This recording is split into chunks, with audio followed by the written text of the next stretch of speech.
So, I've decided to bite the bullet and go ahead and put a Chromebook on my list for this holiday season. The main reasons being, um, first of all, I wanted to see about getting something a little bit more speedy when it comes to the web, especially since I find myself utilizing a lot of Google services, especially over the last 2 or 3 years. And I can only see myself expanding this in the future. Number one. Number two, yes, you can utilize the Chrome browser on a Macintosh, for instance, but there's a lot of secondary things to keep up with. Things that would not be of need on a dedicated Chrome system. And third, most importantly, the built-in accessibility features work out of the box with Chrome OS. With Chrome, the browser, if I were to suddenly lose my sight, I would be dancing around with two different screen readers at the same time who tend to talk over each other. And you're probably thinking, well, why don't I just use VoiceOver for Chrome?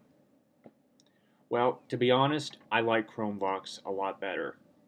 The reason being that I can go up to a Chrome system and hit Control Alt Z or Z if you're in that part of the world, um, and can easily utilize the exact same commands. I don't need to sit down and learn something new. Furthermore, I think that Chromebooks are really going to take off in the classroom if they have not already for the following reasons. First of all, they're cheap. Second of all, they're accessible. And I'm not talking about accessible to IT departments or students or teachers. I'm talking about accessible to the blind. They are considerably cheaper for an out-of-the-box accessibility solution. They are considerably cheaper than what's on the market right now. They're cheaper than note takers. And the best part is, if the school does adopt Chromebooks, then the student doesn't need to worry about um, feeling left out or having to be self-conscious about what they are using, because a lot of times the specialist technology does do that to somebody. The specialist technology is very expensive, often ranging in the pricing of several $1,000s, and is not we're nowhere near as capable. So that's another advantage. Another advantage on top of that is, if they do set up a Google account and their IEP, Individualized Education Plan, which in a nutshell is a provision of accommodations made to a student based on their needs. And in my opinion, I think everybody, disability or not, should have an IEP. But that's besides the point. If the IEP calls for extended time on assignments, I actually got that provision in high school. What that required me to do was to go out and buy a Macintosh and install software that was expensive. You wouldn't need to worry about that with a Chromebook. And the best part is, like I said, if they allow that provision, then the student can go home and set up their home PC with Chrome OS to come on by default, or I'm sorry, the Chrome browser to come on by default, and they can continue their work right from school. They could log into their school account and continue their work. At least that's what I can see. That's what I'm envisioning. Back to my personal conundrum, though. Oh, I neglected to mention that my degree is in educational technology, and I do have some web development experience, and I personally feel that the platform that's going to be growing is the web. It's not going to be Mac OS 10. It's not going to be Windows. It's not even going to be Linux, even though Chrome OS is based on Linux. Um, it's going to be the web.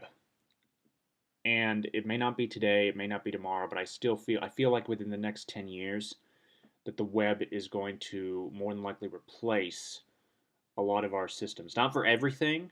There will always be dedicated computers for certain tasks, but I think for everyday use, the stuff that we're doing now, web browsing, social networking, composing essays, etc., will be moving to the web in a much faster pace than it already is.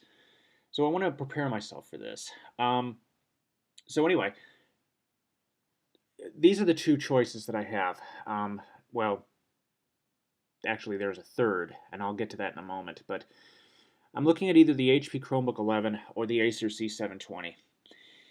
The Chromebook 11 obviously is a beautiful piece of engineering, but from what I understand, the performance doesn't match that. Excuse me. On the other hand, you have the Acer C720, some of which may consider the ugly duckling of Chromebooks, and yet the performance is far superior, particularly the battery life, 8.5 hours, etc., etc. You can read all of this up on your own time. The third option is a Chromebook 14, and the Chromebook 14 is actually a bit bulky. It's around 14, well, it's obviously 14-inch screen, hence the name, but 4.5 pounds, and I think that for a Chromebook, that's just too heavy. Now, some of you might be saying, why don't I get a Samsung? Well, this is the current Samsung Chromebook they have in stores right now, and I've actually seen this in person several times. In fact, the next time I go back to it, I'm going to try and actually use Chromebooks completely now that I know my way around. But the problem with the Chromebook, the Samsung Series 3 Chromebook, look at it. Notice the similarities? Right now I'm running a MacBook Air 13-inch. This is the 11-inch MacBook Air's basically clone, if I'm honest. The battery life, from what I understand with this computer, is it's not too big, but it's not too short either. One of the advantages that the HP does have going for it, which is this one here on the left, the white one, is that it does allow charging over micro USB, which is a really interesting concept, I have to admit. Now, here's what I intend to do with the Chromebook. Email checking, obviously. I will have multiple tabs open. I will probably have 4 or 5 tabs pinned at the same time. Those are my personal email for Gmail and iCloud, Facebook, in order to access Facebook chat, and some form of instant messaging for everything else. Right now, I'm running IM Plus. For some reason, I can't get the sound to work. And also YouTube. In addition, tabs that will be run on the Chromebook will be Google Drive, and also, once I get it up and running, more than likely music, and also Hangouts and Netflix. Now, Hangouts and Netflix I expect to draw quite a bit of energy, and this is the biggest concern that I have. The HP's Chromebook 11 is a fanless design. It is completely flash storage, but it is also a fanless design. And I guess I'm a little bit worried that streaming Netflix for a consistent period, because I do like to watch several episodes of Star Trek back to back whenever I'm passing the time. And I feel like if I do that the Chromebook 11 could overheat. Now, perhaps that's just because I'm so used to working with a computer with a fan. I've never worked with a fanless system. I've never worked with anything that didn't have air vents. So basically, I'm asking you guys, based on what's out there right now, what do you think? My main concerns, besides those applications that are running, that I intend to run, are most notably battery life. I'd like to keep this plugged in for as little as possible. So yeah.